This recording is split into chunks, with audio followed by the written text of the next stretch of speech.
Hello everyone, my name is Tara. I live right here in Edmonton, and I'm relatively new to this group. I thought I'd do a little intro.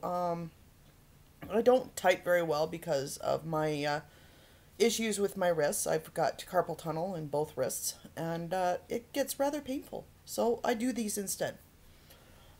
Besides, sometimes adding a face to the text that happen on Facebook has a little bit more power behind them because then you actually get to know the person.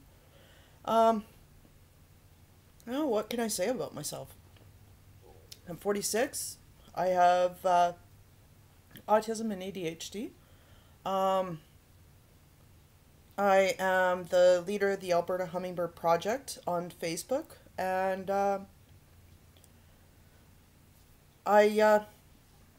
am married. I have no children, but I do have two cats, and yes, I am a landlord. Um, I do my best to help my community because we are like 1,000 strong across Alberta, and we are a two. We have two groups. One having to do with AISH, and mine is mainly about programs, resources, and trying to bring about better resources and funding towards programs because as it stands, and it has been this way for like almost 20 years, where a person has to have below 70 IQ in order to get any kind of funding or help if they have issues like mine. And if you're grandfathered like me, you are grandfathered into persons with developmental disabilities program, which helps pay for places like Chrysalis here in Edmonton. But again, those programs don't match the where the person sits in life. I'm all about person-centered programs, or even in healthcare. I truly believe that healthcare should never be privatized, much like education, much like anything to deal with disability or disability-related things. Because all that's been happening in 20 years, and trust me on this, I have looked into it many, many times. What I see in programs, they run on a funnel or, excuse me, a box system for which you have to fit a certain criteria or mold for which most disabilities don't fit that way. And then there's the other side. Um, when you get PDD, you have to be, like I said, be below 70 IQ in order to get any kind of help or assistance, especially if you have neurodiverse or developmental delays. And a lot of the time, because I am the way I am, I've actually been told, funny you don't look autistic, funny you don't look disabled. Well, hate to burst everyone's bubble, but not all disabilities have a look, sound, or action. As a matter of fact, unless if you're highly trained or specialized within disability, you wouldn't even know that I had it. Emotionally diagnosed, I am about 16 years old. So for me, I don't know how many of you moms out there have 16-year-old kids, but imagine your kid being 16 for the rest of their life. Does that kid have the ability to have tact at 16 years old, let alone diplomacy or soft skills? If the answer is no, then give your head a shake because you're not going to expect it out of me. I am I have been called rude my whole entire life just because of the way I come across. Quite often because I have a loud voice naturally, or it's rough around the edges, so to say. I tell people, listen not to my voice, but to my words. Find the meaning behind the words. Because all too often people mistake my way of being as aggressive when it could be something as so simple as being excited about something just because someone took the time in wanting to engage with me. Um, when I am angry or upset about something, you can tell I go quiet, literally, because I'm trying to process the feelings that are of negative nature when I am upset into something that makes sense. Now, if you have a sensory issue for which every negative emotion gets balled up all at once, most people feel just one feeling. Try when you're upset, feeling an upwards of 7 or 8 feelings all at once. Because you can't describe the feeling, because it's not just one feeling. It's all of them. Just like when you're happy, you're excited, you're over the top. Well, your emotions are over the top if you have what I've got. If you have developmental disabilities, it doesn't stop you from learning. You just have to learn it in a different way or do different things. And to be expected to do something that is innate for most won't be innate for you. How I know this is because people have been trying to beat the dead horse with me for 46 years with tact, diplomacy, and soft skills. I still haven't gotten the grasp of it, and I'm 46 years old. Or will be. And what I find the rudest thing of all is trying to make something or someone be something just because it is of normal way of doing things. What happens if the normal is not something that you are capable of?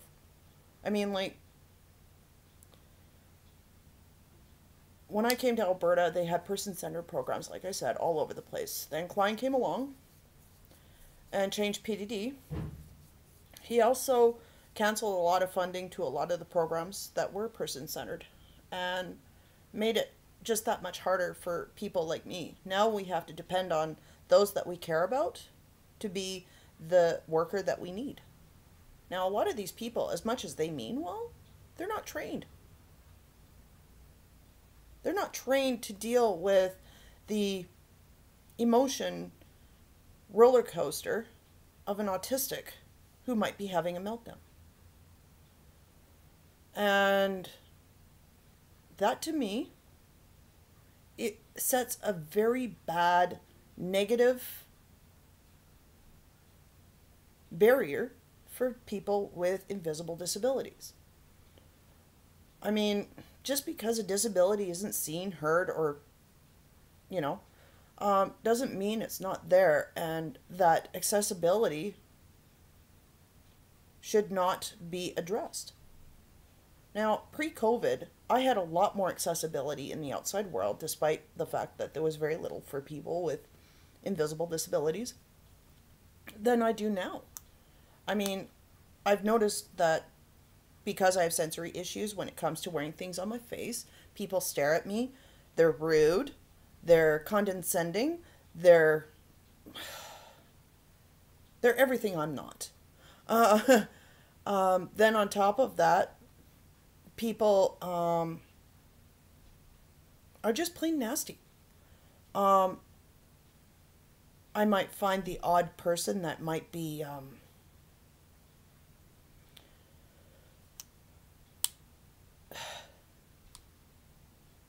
nice, but all in all, I've just run across a lot of really rude, mean people. The lack of care, the lack of understanding, the lack of everything since COVID began. I go into a store and I'm ready to have a meltdown because people expect me to corral and be able to do what everyone else can do just because I look like everyone else. Well, no, I can't. Corralling is the first thing that's going to put me on that goddamn floor with a meltdown or a fainting issue, because I can't be corralled. I can't be in noisy places. I can't be in a situation that's going to exacerbate my issues. And COVID, that's all it's been doing. And then to have people that were radicals within the BLM movements basically come straight out and call me racist, threaten my life, and then on top of that, call me white privileged? I'm sorry, but I came from a broken home, number one. Number two, the day I was born, my disability took any white privilege that I ever had away. And just because I refuse to talk about racism because it will put me in a meltdown, or use pronouns, so to say, because my neurodiverse ways does not allow me to do that, does not mean that I am prejudiced. It just means that I deal with things in a different manner or different way of just simply being. I can't be like everyone else. My normal does not operate on everyone else's goddamn normal. But it doesn't make me any less human just because I can't do what people think I should or can do. I'll let you know what I can and cannot do, thank you. Doing pronouns and the whole new normal these days of pronouns and doing the mask, I'll do the distance thing. That's not a big deal. But to ask me to isolate myself away from people or my family puts me in a bad state. I don't know how many of my friends tried to commit suicide because of that. Especially if you're extroverted. And having a disability on top of it, that's invisible. But to haul out and call me something that I am not by any means is wrong. I have gay friends. I have straight friends. I have colored people of different nationalities, different cultures. I mean, take a look at my living room. You see those masks in the background? Yeah, those are African. Turn it around. Oh, look. There's a Korean mask there. 2 of them. Actually, 3 of them. Keep on going. Yeah. All those masks that are up on my wall. Those are from all over the world. And they call me prejudiced. How does that compute? I mean, if I was prejudiced, would I make and create a group called the Alberta Hummingbird Project for people with disabilities of varying degrees and want to create a disability caucus so that maybe we can help make better legislation and accessibility more better for people of all disabilities and bring in new ways of doing things when it comes to PDD, or bringing up ideas on how to address people with invisible disabilities for which may have banking issues or need a disability skills coach or a community social worker? Did you know that if you are above 18 years old, your IQ is above 70, and you have autism or ADHD, you get nothing. That's right, I said it. You get nothing. If you are above 70 IQ, PDD and no program will ever help you. You're left to your own defenses. Quite often, people with autism have to rely on those that they love when it should be a disability skills coach. When I came to Alberta, there used to be person-centered programs and people were paid to do what my husband does. How fair is that? I'm sorry, but our natural supports are not going to last forever. I've got a friend right now who's a single dad. He has autism, and his parents have to help him raise his daughter when it should be a worker. Grandparents should be grandparents. Husbands should be husbands. Friends should be friends. Family should be family. Our issues should not fall upon our loved ones' laps just because they're married or involved with us in some way. I am more scared of my future right now than I am having a meltdown at West Edmonton Mall. I don't want to be 65 and my husband be sick or dead and me trying to navigate a system I don't even understand. But hey, that's okay, because when I had my worker, it only looked like to average Joe Schmuck in government that I was doing coffee at a very noisy restaurant when I have sensory issues. That was before I was diagnosed at 39, which brings me to a whole new topic of having autism. Did you know that most women are diagnosed very late in life? I was 39 years old when I had full diagnosis of autism and ADHD. All I knew is that I had a developmental disability. That doesn't mean I'm not any smarter or any less capable than average Joe Schmuck.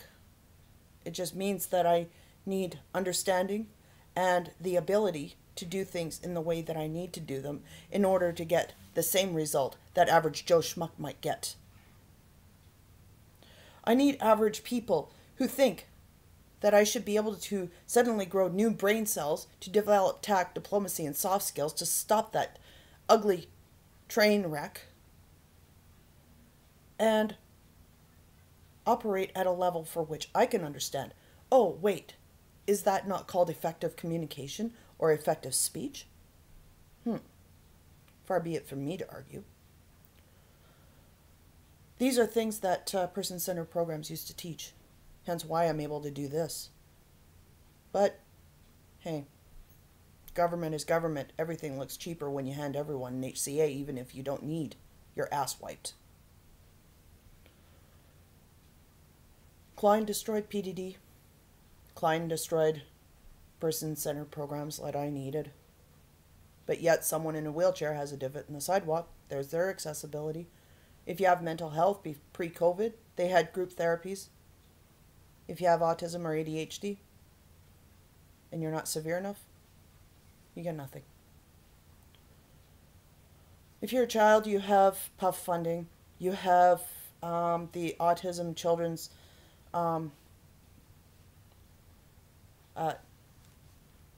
thing for kids. But once you're an adult and you're like me, if you're not severe enough, you don't count. Everyone thinks that what I have to have a dick in order to get diagnosed. Hence why most programs, most resources or videos or anything falls upon the male physiology. Because, hey, women don't matter, right? So unless if you have a dick, you don't count. Or so Kenny thinks. I'm 46 years old. I've been talking about this since I was 23.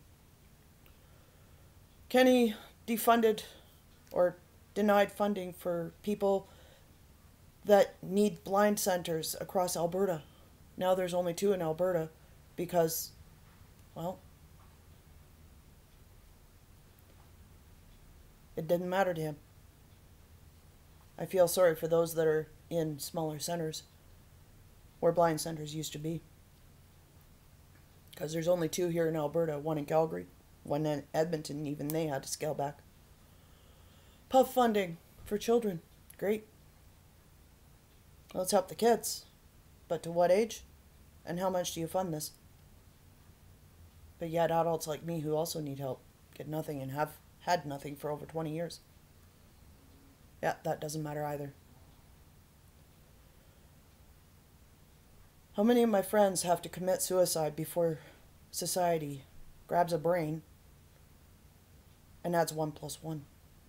I have autism and ADHD. I don't need to add 1 + 1. I know the problem. I'm not blind. The government thinks that people with disabilities will never fight back, but he forgets the few that actually have a mouth and aren't afraid. You might think that I'm being aggressive right now. No, I have autism. My voice is naturally rough.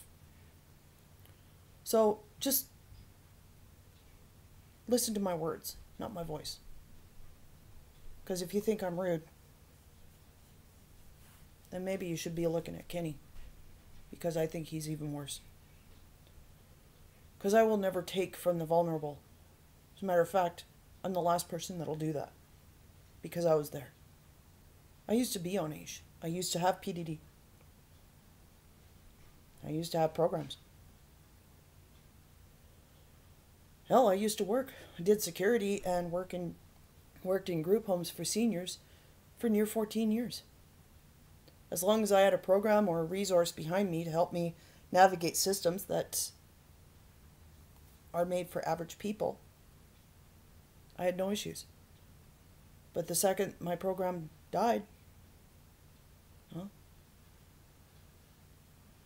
it left me without a job. Now, these days, I kind of eke out a living with average citizens of Edmonton doing house cleaning, or I manage apartment building, clean that.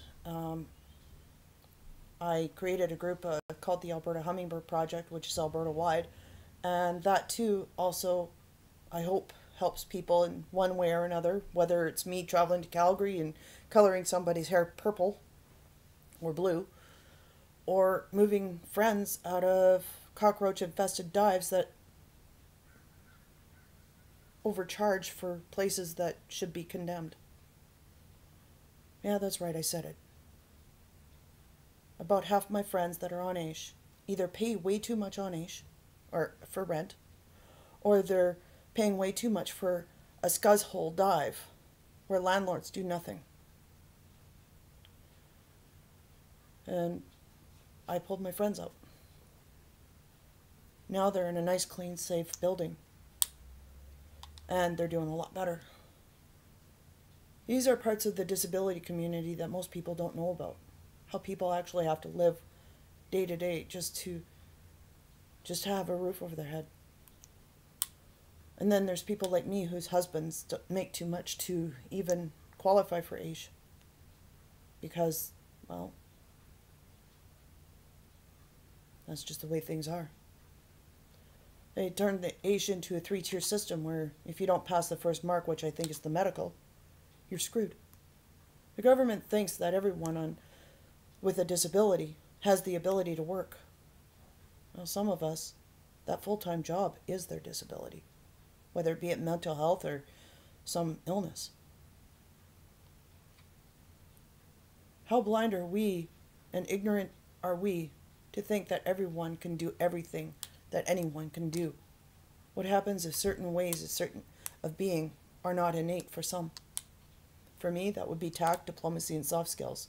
Mentally, emotionally, I'm diagnosed at about 16. I have autism and ADHD, as I said. I don't know of anyone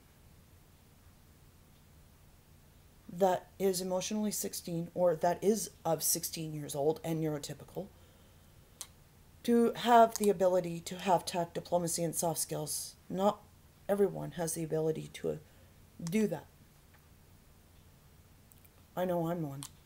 I mean, those skills not only take years and years of life experience, but it also takes teaching.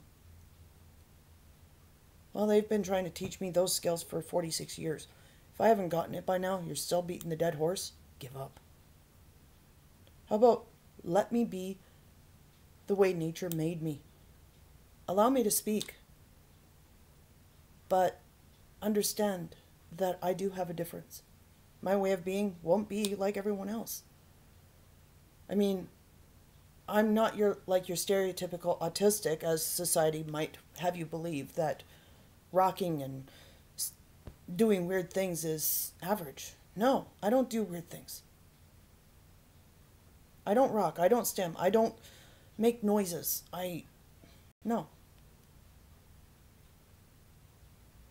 Meltdown for me is way different. I internalize everything. So, again,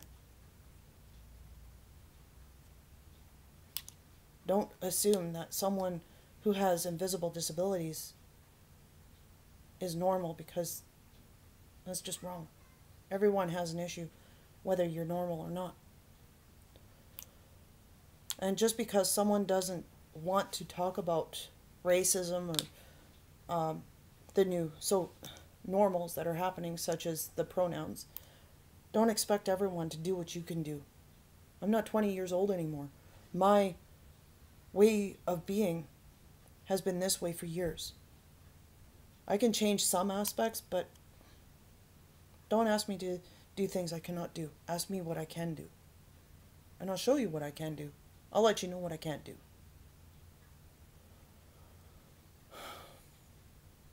Our government thinks that every person with a disability will never fight back. Well, here's a problem that I see.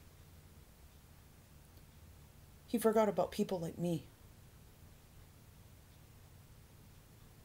Because, frankly, I'll go to every goddamn protest there is.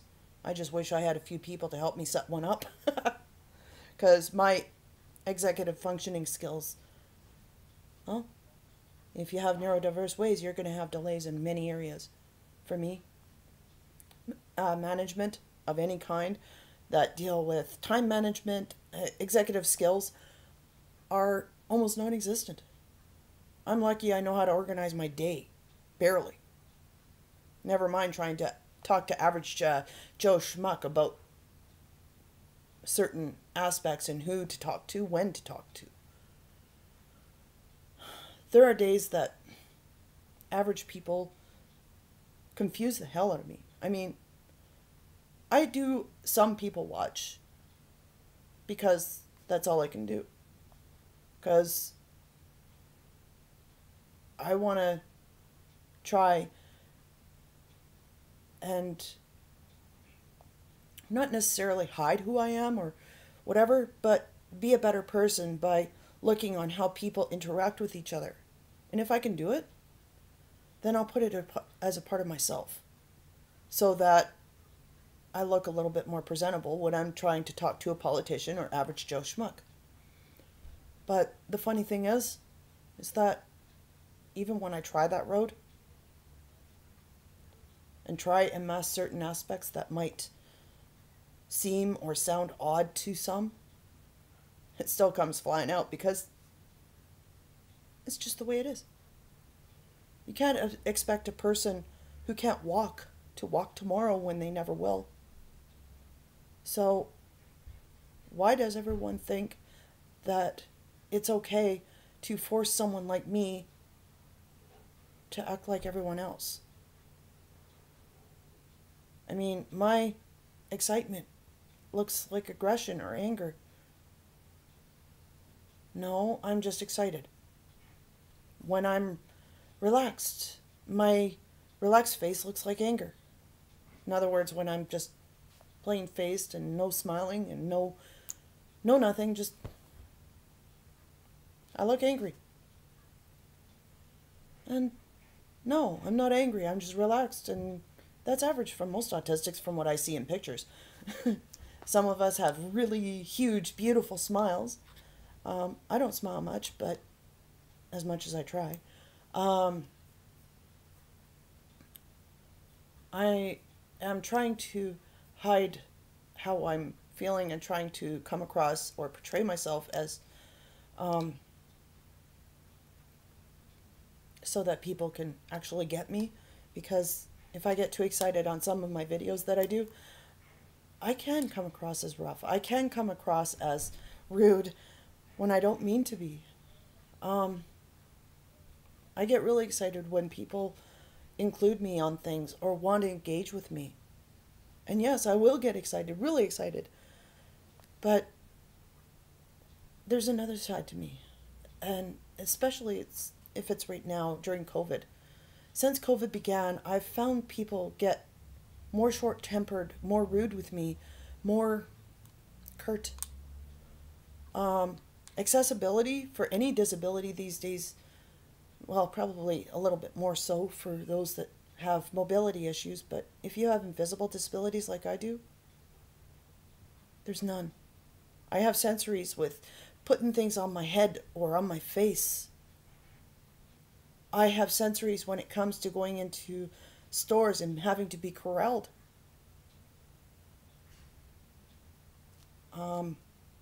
I have issues in noisy, crowded environments. Yeah, it sets off my anxiety really bad. And even more so, I'm extremely extroverted, and to be told that I had to isolate myself, that was really bad on me. It was even worse for a few of my friends who tried to commit suicide. Yeah, that's right, I said it. I had a few friends try and commit suicide this year because of COVID.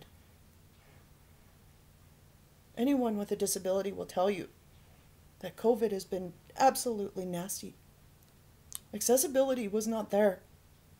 People were rude just because you didn't wear a mask or you did do the distance thing, you did everything. But if you didn't wear the mask, it was almost like people were absolutely mean. It was almost like going back into high school and people would clamber against all the lockers as you walked down the middle of the hallway and treated you like the plague. Do you know how hurtful that is? Do you understand? Maybe you don't because you're normal. But yet it's okay to say that I have white privilege when I don't. As most radicals in BLM would do and have done. They've even threatened my life. But yet that's okay too, because you're normal. And it's okay to pick on people with disabilities, be it visible or invisible.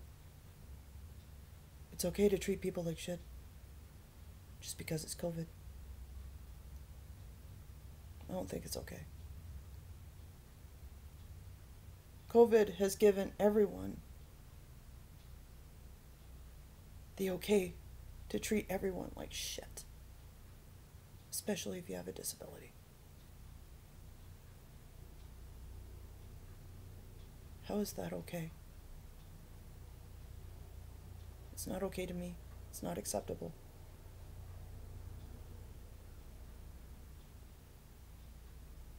And that's what people are doing. Because our government thinks it's okay to allow a prejudiced speechwriter in their midst. It's okay to attack other doctors and health professionals and their families. And you're supposed to be a pivotal leader of our province. It's okay to go after different cultures because it's COVID. Well, I'm here to tell you it's not okay. It's not okay to expect someone with a disability to do what you can do because it's innate for you, but it's not innate for me, but it's not acceptable. It's not acceptable to me to force somebody to do something they can't do, not because for lack of trying, it's because they simply can't. When they can't, they can't. You're not going to expect a person to walk. Why would you expect me to do the things that come so natural for you?